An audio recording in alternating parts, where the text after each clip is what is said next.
नमस्कार दोस्तों। एक बार गौतम बुद्ध और उनके शिष्य एक वन से होकर गुजर रहे थे।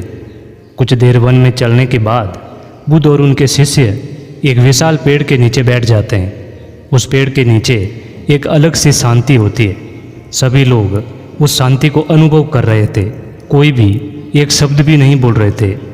चुपचाप बैठकर उस शांति का आनंद ले रहे थे। कुछ देर बीतने के बाद गौतम बुद्ध का एक शिष्य उठता है और गौतम बुद्ध से पूछता है, बुद्ध मैं आपसे एक प्रश्न पूछना चाहता हूँ। बुद्ध कहते हैं पूछो, क्या है तुम्हारा प्रश्न। वह बुद्ध का शिष्य खुद से पूछता है, बुद्ध मैंने कभी भी आपको दुखी नहीं देखा। आपके चेहरे पर एक अलग सी मुस्कुराहट होती है। वो मुस्कुराहट हमें भीतर से आनंद देती है। आपके चेहरे पर एक अलग सी चमक है जो हमें दुख से कोसों दूर रखती है। पर मैं ये जानना चाहता हूँ कि मेरे भिक्षु बनने से पहले मेरे जीवन में बहुत दुख था, जिसके कारण भिक्षु भी बन गया हूँ। पर मैं अभी तक ये नहीं जान पाया कि दुख क्या है। क्या आप मुझे बता सकते हैं कि वास्तव में दुख क्या होता है। बुद्ध मुस्कुराते हैं और अपने भिक्षु से कहते हैं, दुख एक विचार है और इससे ज़्यादा कुछ भी नहीं। सभी लोग ये सुनकर चौंक जाते हैं और बुद्ध से पूछते हैं, परंतु बुद्ध विचार तो आते हैं और चले जाते हैं, पर दुख एक बार आता है और वो जाने का नाम भी नहीं लेता। बुद्ध कहते हैं, मैं तुम्हें एक छोटी सी घटना सुनाता हूँ। एक नगर में एक धनी सेठ रहता था, जिसके पास एक वफादार नौकर होता है। वह सेठ अपने नौकर पर बहुत विश्वास करता था। वह सेठ अपने नौकर को कभी भी किसी बात पर शक नहीं करता, क्योंकि उसका नौकर वास्तव में बहुत ईमानदार होता है। एक बार उस सेठ को किसी काम से बाहर जाना पड़ता है। 2-3 दिनों के बाद जब वो सेठ वापस लौटता है तो वह एक कीमती सामान लेकर आता है। वो उस कीमती सामान को अपने कमरे में बड़ा सजा कर रखता है और अपने नौकर से कहता है, तुम्हें खास तौर पर इस चीज़ का ध्यान रखना है। ध्यान रहे ये टूटे नहीं, ये मेरा बहुत प्रिय है। नौकर कहता है, मालिक मैं पूरा ध्यान रखूँगा, आप चिंता ना करें। अगले दिन वो नौकर पूरे घर की सफाई कर रहा होता है। सफाई करते करते वो सेठ की उस कीमती चीज़ के पास पहुंचता है और उसकी सफाई करने लगता है। सफाई करते वक्त वो चीज़ उस नौकर के हाथ से फिसल जाती है और वो नीचे गिर जाती है। सेठ को ये बात का पता चलता है और वो नौकर के पास आता है और नौकर को बहुत खूब डांटता है, पर ना तो उस नौकर को नौकरी से निकाल सकता है और ना ही उसे पीट सकता है, क्योंकि वह उसका बहुत वफादार और पुराना नौकर होता है।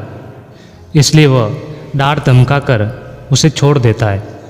सेठ अपनी उस कीमती चीज़ के बारे में सोच सोच कर बहुत दुखी हो जाता है। रात होती है और सेठ अपने कमरे में लेट जाता है। सेठ को नींद नहीं आ रही थी। वह बहुत बेचैन होता है। बेचैनी के कारण सेठ अपने कमरे से बाहर आता है और देखता है कि उसका नौकर निश्चित के साथ खराटे लेकर सो रहा है।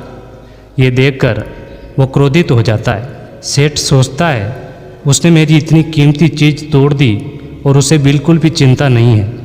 मुझे यहाँ नींद भी नहीं आ रही और ये आराम से सो रहा है। पर सेठ कुछ कर नहीं पाता, क्योंकि वह उसका पुराना और वफादार नौकर होता है। सेठ अपने कमरे में वापस चला जाता है। अगले दिन सेठ सोचता है, मैं इस समस्या से कैसे निकलूं। फिर सेठ को एक तरकीब समझ आती है। वो अपने नौकर के पास जाता है और अपने नौकर से कहता है, मुझे बहुत दुख हो रहा है, ये बताते हुए कि वो जो कीमती चीज़ कल तुमने तोड़ी वो मैं तुम्हारे लिए लाया था। मैं चाहता था कि उसे मैं तुम्हें उपहार में दूँ, परंतु अब क्या कर सकते हैं, वह तो टूट गई है।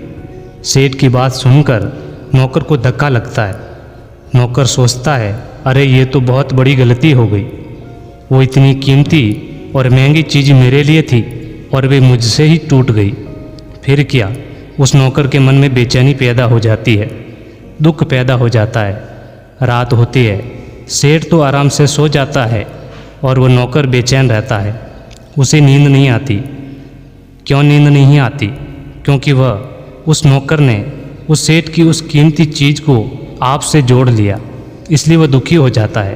पहले उस नौकर के मन में ये विचार नहीं था कि वो कीमती चीज़ मेरी है, पर अब उसके मन में ये विचार है कि अगर वे कीमती चीज़ न टूटती तो वो मेरी होती।